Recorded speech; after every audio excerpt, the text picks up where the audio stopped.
একদিকে বিজি তার বিজনের রহস্য জানতে পারল লাট্টু পিকো, অন্যদিকে বিজনের কথায় কুসুমপুর মুক্তাপুরের মানুষেরা এক হলো। সবাই একজোট হয়ে পরশুরামকে অ্যাট্রাক্ট করলো। এই ভয়ঙ্কর বিপদের কি করে মোকাবেলা করবে পরশুরাম? বন্ধুরা, পরশুরাম ধারাবাহিকের আজকের পর্বে দেখানো হয়েছে পরশুরাম ভম্বলকে বলে, বল এখান থেকে মাটি খুঁড়ে শিবানীর হাড়গুলো কোথায় ফেলেছিস, আর এখানে ওই নতুন লোকটির হাড় কোথা থেকে এনেছিস? কি হলো, উত্তর দে। ভম্বল পরশুরামের কথার কোনো উত্তর দিতে চায় না, বরং বারবার করে তাকে এড়িয়ে ফাঁকি দিয়ে ওখান থেকে চলে যাওয়ার চেষ্টা করে। কিন্তু পরশুরামকে ফাঁকি দেওয়া এতটা সহজ নয়।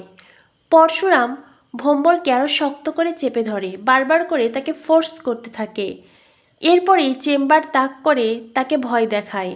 পরশুরামকে ফাঁকি দিয়ে ভম্বল ওখান থেকে পালাতে চাইলেই তখনই সেখানে আসে মায়া, বলরাম। সবাই মিলে ভম্বলকে ঘিরে রেখেছে। পরশুরাম ভম্বলের পায়ের দিকে তাক করে চেম্বার চালিয়ে দেয়, যদিও এমনভাবে চালায় যাতে ভম্বল ভয় পায় অথচ তার আঘাত না লাগে। এরপরেই ভম্বল আসল সত্যি জানিয়ে দেয়। ভম্বল শ্মশান থেকে হাড়গুলো জোগাড় করেছিল, আর তারপরেই কুসুমপুর থানার বড়বাবুর কথায় ওই হাড়গুলো এখানে রেখেছিল, যা কিনা পরশুরাম পরে ডিএনএ টেস্টের জন্য পাঠিয়েছিল।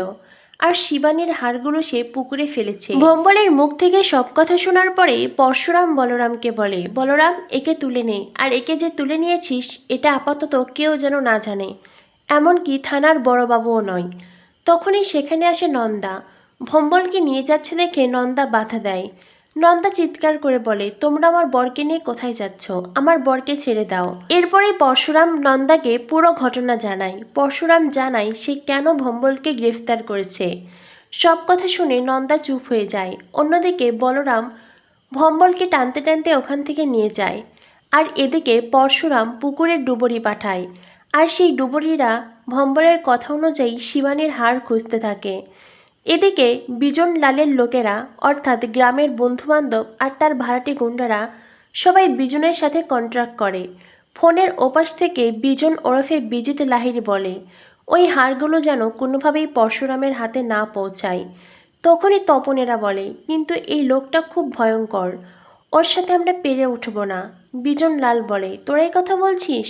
ওই গ্রামের ঘরে ঘরে চেম্বার রাখা আছে, ওই চেম্বারগুলো ফরেনসিক ল্যাবে পাঠানোর আগেই ওগুলোর ব্যবহার কর, শেষ করে দে পরশুরামকে।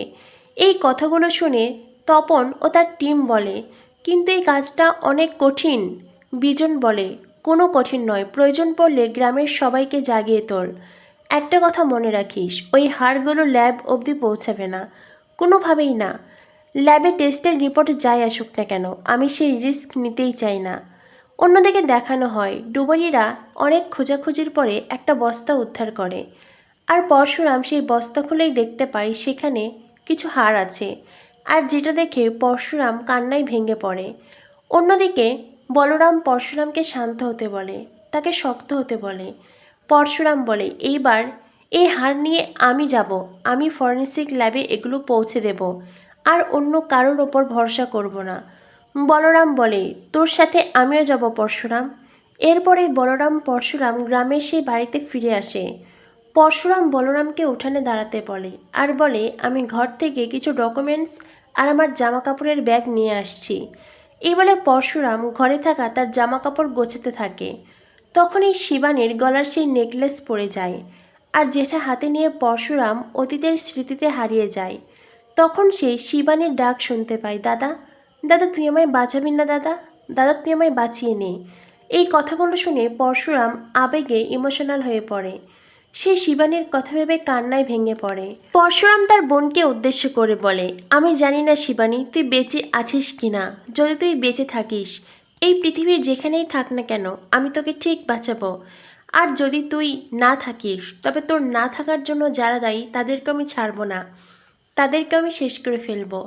তখনই পরশুরামের কাঁধে হাত রাখে নন্দা। নন্দা পরশুরামকে বলে, আপনি কিচ্ছু করতে পারবেন না, আপনি এই হাড়গুলো নিয়ে এই গ্রামের বাইরে যেতে পারবেন না। বিজনলাল গ্রামের সবাইকে জাগিয়ে তুলেছে।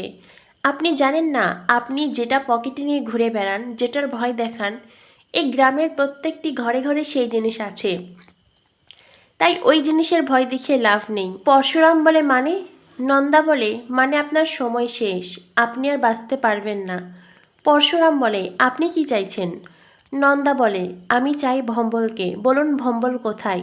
আগামী পর্বে দেখানো হবে বিজিত লাহিড়ী যখন বিজন লাল সেজে তার লোকদের সাথে ফোনে কথা বলছিল, অন্যদিকে দরজার বাইরে দাঁড়িয়ে লাট্টু পিকো সেই সব কথা শুনছিল। আর এদিকে পরশুরাম সে হার নিয়ে ছুটছে, আর মুক্তাপুর কুসুমপুরের লোকেরা তাকে তাড়া করেছে, কিন্তু বলরামকে কোথাও দেখা যাচ্ছে না। তো বন্ধুরা বুঝতেই পারছো ভয়ঙ্কর বিপদে পড়েছে পরশুরাম। এই বিপদ থেকে পরশুরাম কি করে নিজেকে বাঁচাবে, নাকি পরশুরামকে সাহায্য করতে এগিয়ে আসবে তটিনী? কি হতে চলেছে পরশুরাম ধারাবাহিকে? পরশুরাম ধারাবাহিকের পরবর্তী আপডেট পেতে আমাদের সাথেই থেকো। ধন্যবাদ সবাইকে।